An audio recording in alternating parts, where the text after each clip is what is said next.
जरा अपनी उंगलियों को देखिए। उन पर जो नाखून है ना, हम उन्हें काटते हैं, साफ करते हैं, पर सच कहूं तो उनके बारे में ज्यादा सोचते नहीं हैं, है ना? पर क्या हो अगर मैं कहूं कि ये हमारे शरीर के सबसे बड़े राज में से एक को छिपाए हुए हैं? तो चलिए आज इसी राज से पर्दा उठाते हैं।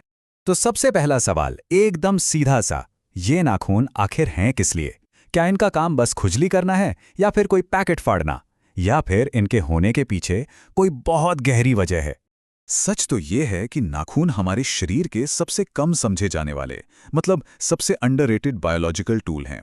ये सिर्फ उंगलियों के सिरों पर एक कवच नहीं है, नहीं, ये तो एक मल्टीपर्पज डिवाइस है जिसे एवोल्यूशन ने, मतलब हमारे विकास ने हजारों सालों में एकदम परफेक्ट बनाया है।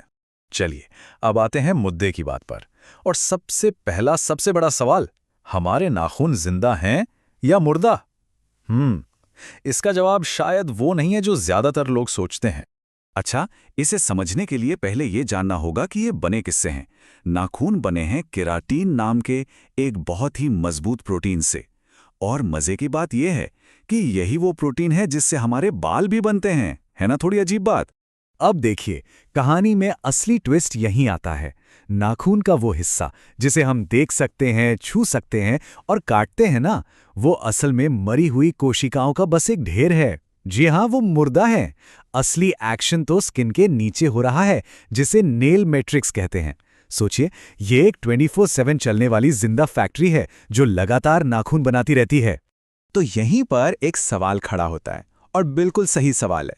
अगर नाखून का जो हिस्सा हमें दिख रहा है वो मुर्दा है, तो फिर ये बढ़ते कैसे हैं? ये तो सुनने में एक पहेली जैसा लगता है ना? कि कोई मरी हुई चीज लंबी कैसे हो सकती है? और इस पहेली का जवाब बहुत ही शानदार है।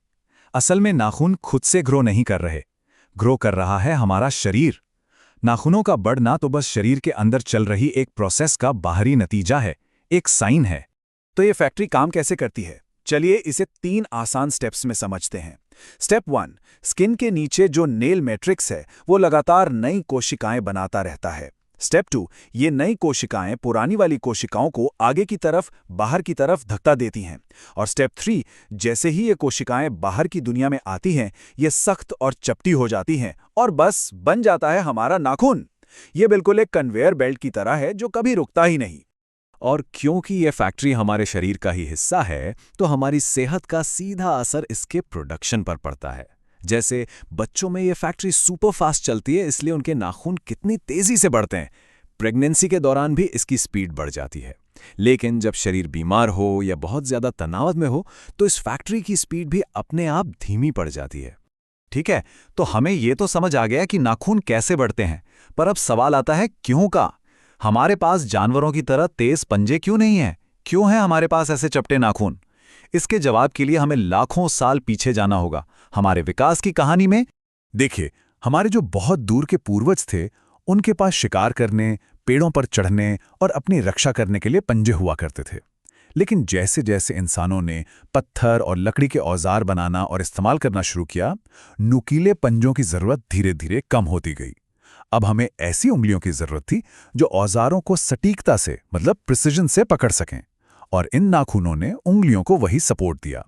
और ये जो सटीकता है ना, ये नाखूनों की एक सुपर पावर है।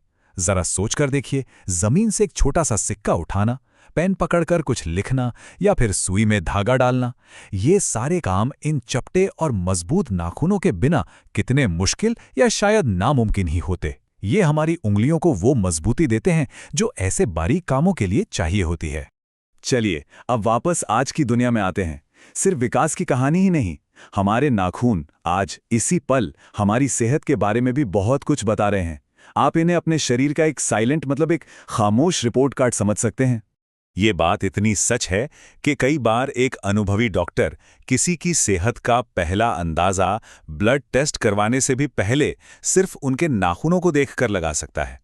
ये शरीर के अंदर चल रही किसी भी गड़बड़ी का पहला सिग्नल हो सकते हैं। तो डॉक्टर आखिर देखते क्या हैं? यहाँ कुछ उदाहरण हैं। अगर नाखून हल्के नीले रंग के हो रहे हैं, तो ये शरीर में ऑक्सीजन की कमी का संकेत हो सकता है। पीले और मोटे नाखून किसी फंगल इन्फेक्शन की तरफ इशारा कर सकते हैं। और वो जो सफ़ेद धब्बे दिखते हैं ना, जो अक्सर चोट लगने से भी आ जाते हैं, वो कभी-कभी जिंक या कैल्शियम जैसे ज़रूरी पोषक तत्वों की कमी भी दिखाते हैं। तो इस पूरी बातचीत का सार क्या है? यही कि नाखून सिर्फ केराटिन का एक टुकड़ा नहीं है, ये हमारे शरीर की एक खामोश भाषा है। ये एक चुपचाप हमें हमारी सेहत और हमारे विकास की दोनों की कहानी सुनाते हैं। बस हमें इन्हें सुनना और समझना आना चाहिए। ये सोचना ही कितना कमाल का है ना? कि शरीर का इतना छोटा सा और अक्सर नज़रअंदाज किया जाने वाला हिस्सा असल में जिंदा और मुर्दा होने का एक जीता जागता पैराडॉक्स है, लाखों साल के विकास का सबूत है और हमारी सेहत का एक रियल टाइम मॉनिटर भी। अगली बार जब आप अपने नाखून काटें तो शायद आप उन्हें एक बिल्कुल अलग ही नज़र से देखेंगे।